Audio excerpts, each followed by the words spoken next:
You've both played in teams that have struggled. You've been in teams that have been successful and then struggled. There is no doubt Liverpool are struggling. When a captain of a team comes out and talks about losing battles and losing challenges and them not being on it and the second balls, is that a message for the dressing room more than the fans?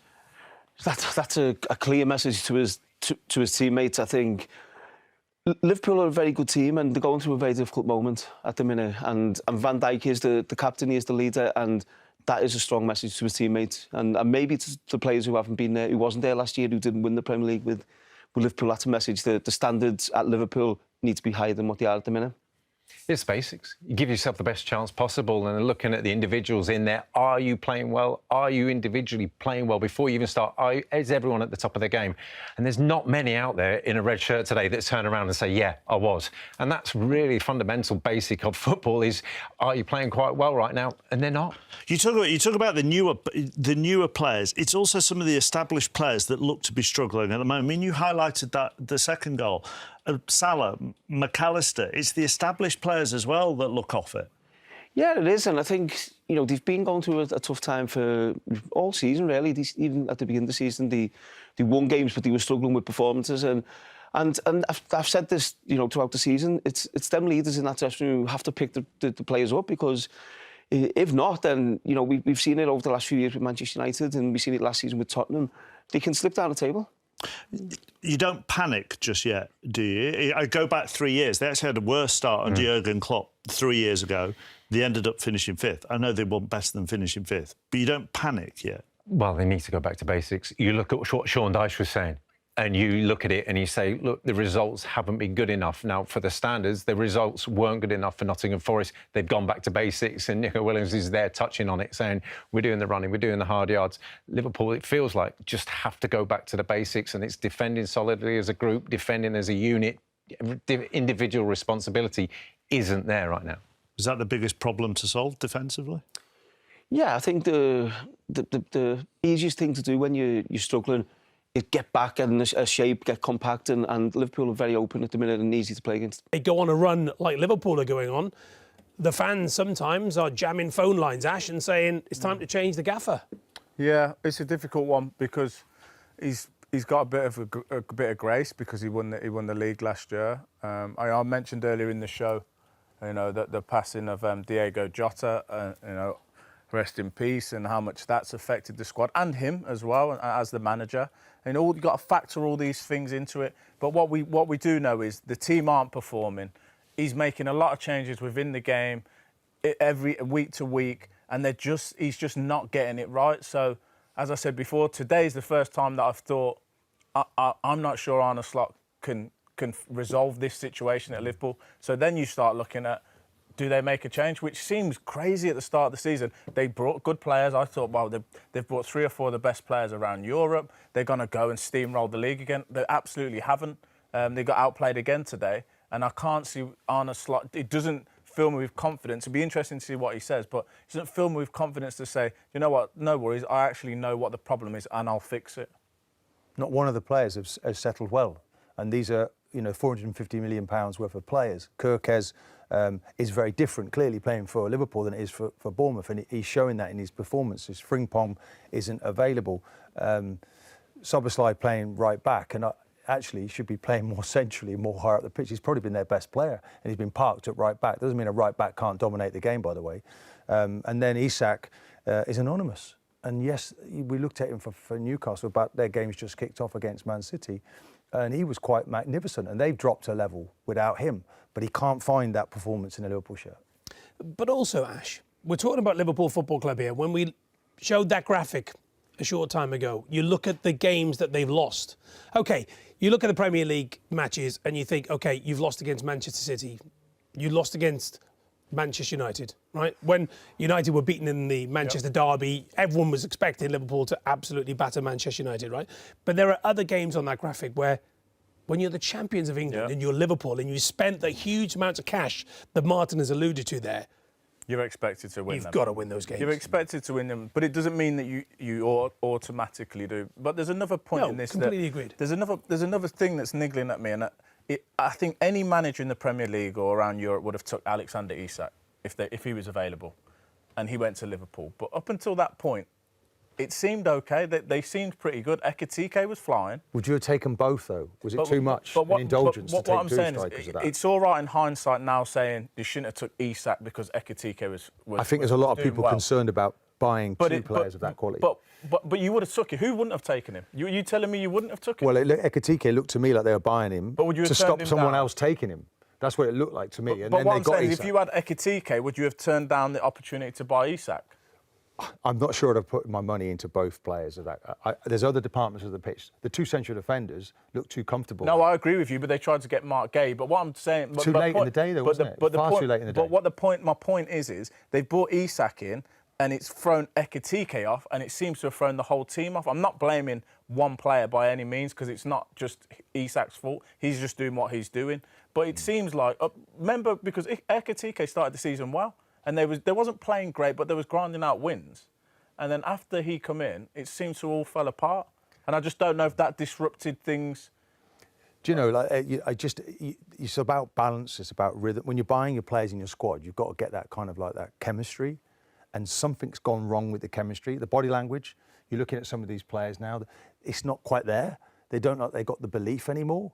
And that, when you play at Anfield... They do look fragile. Like, Konate looks very fragile. Yeah. The back line looks fragile, vulnerable. And I'm not sure why. Are they not pressing hard enough and there's a lot of balls coming? Look at the tactics that Pep Guardiola employed against Liverpool at the Etihad. I mean, putting Jeremy Doku up against Konate when Doku goes inside and sticks it top. It's a mismatch. Yeah, and again, and it's not one player's fault. It's not Isak's fault. It's not Wirtz's fault. It's not any. But Konate hasn't been great this season, and if you've got a player, you would probably. It happens, you know. We've all been there where you're not in form and you know a team's targeting you. But 6 defeats from 7 does not happen at these successful clubs. It doesn't happen, and it just shows you how brittle confidence is, because you could just fall off a cliff, and that's what they've done. And now it's becoming a habit, losing games of football. They've got to turn that round. Where are the leaders now in that group? Because obviously a lot falls on the manager, but the individual players need to pull this together to start turning it around. Yeah. We end by saying well done, Forest.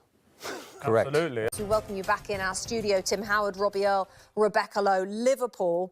This is the 4th time the defending Premier League champions have started this badly. The other 3 occasions, Blackburn in 95-96, Chelsea in 2015-16. You might remember under Jose Mourinho, they were 10th at this stage, and Leicester City after winning their title in 2016. We maybe didn't expect them to do as well, Robbie, as last season, but we didn't expect this. No. Without doubt. That's probably Arne Slot's worst day in charge of Liverpool Football Club backs. To lose 3-0 away at Manchester City is one thing. To lose 3-0 at home to Nottingham Forest is another. And the game doesn't lie. Your eyes don't lie when you're watching that game. And I was all over that game. In that, Murillo and Milenkovic look a better centre-back partner than Van Dijk and Konate right now. Dominic Szoboszlai playing at right-back is a waste because they need his energy and his ability in midfield. Alexander Isak has 2 touches of the ball in the opposition's box. 1 shot, none on target. The numbers that are just not good enough. And when a team don't play transition for Liverpool, so with the ball's turning over in this space in behind, they're struggling to break teams down. That's about as bad as it could have got for Arne Slot today. On a day when we talked about them maybe being part of a title race, we're now looking at them being in the bottom half of the table, probably struggling to get in Europe. We have to always, with Liverpool this season, talk about what happened in the summer and the loss of Diogo Jota. That, of course, has had a huge effect, and Andy Robinson was even talking about it this week while away on international duty. But you also have to look at the money they've spent and the number of players, top-quality players that they've brought in that haven't done it. So where do you think now the onus lies? On Arne Slot, simple as that. When I think about Liverpool Football Club, and I know them very well from all of my time on the teams that I played with, I've never seen them this short on confidence. Like as a group, that's the one thing they don't do. Sometimes they don't recruit right, that's all fine. They're never short on confidence.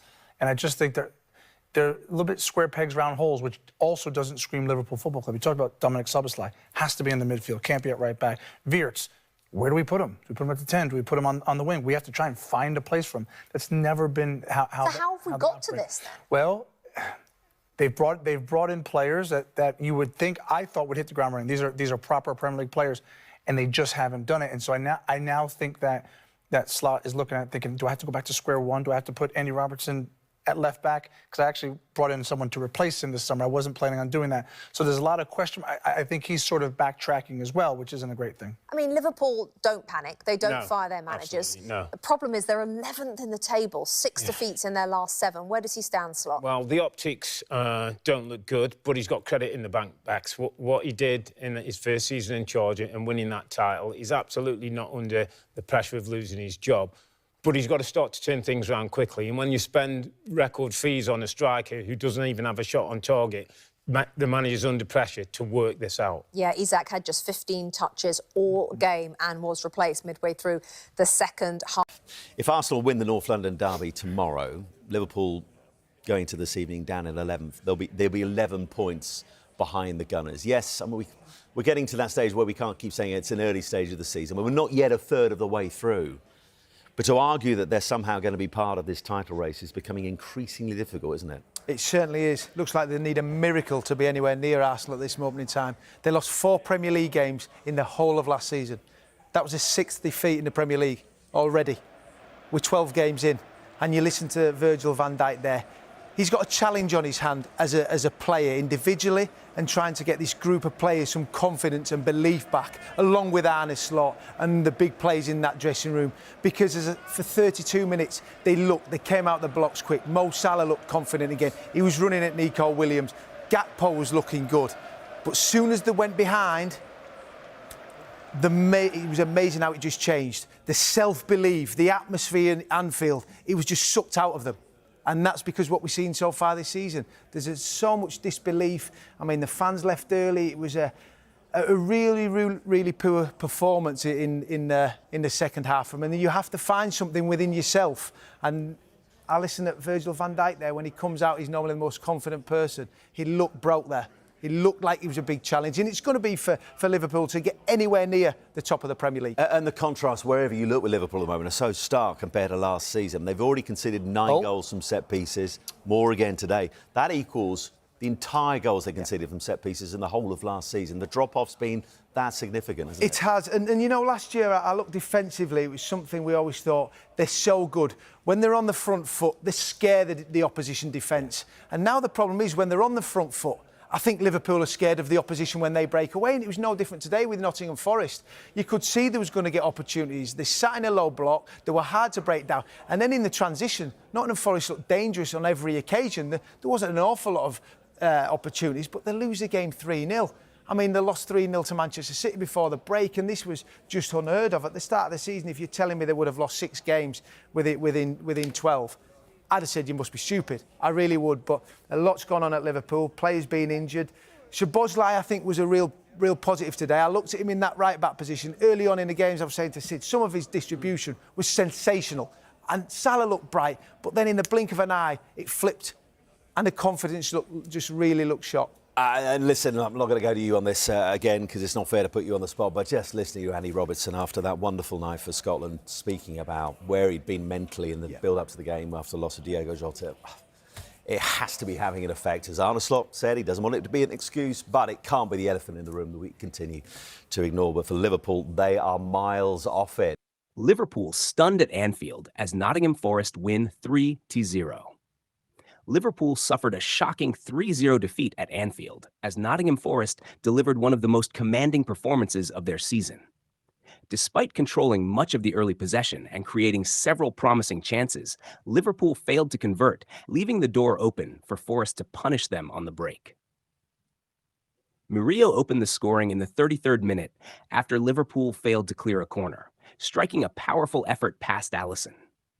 Just seconds into the second half, Forest doubled their lead through Savona, capitalizing on Liverpool's disorganized defense. As the Reds pushed forward in desperation, spaces opened up at the back, and Morgan Gibbs-White sealed the win with a clinical finish late in the game. For Liverpool, the defeat highlights deeper issues beyond missed chances. Defensive lapses, tactical inconsistency, and a lack of composure in key moments continue to cost them. This result adds to a worrying run of form, raising questions about confidence and squad balance. Forest, on the other hand, showcased discipline, efficiency, and belief. Winning convincingly at Anfield is no small feat, and the victory could be a major turning point in their season.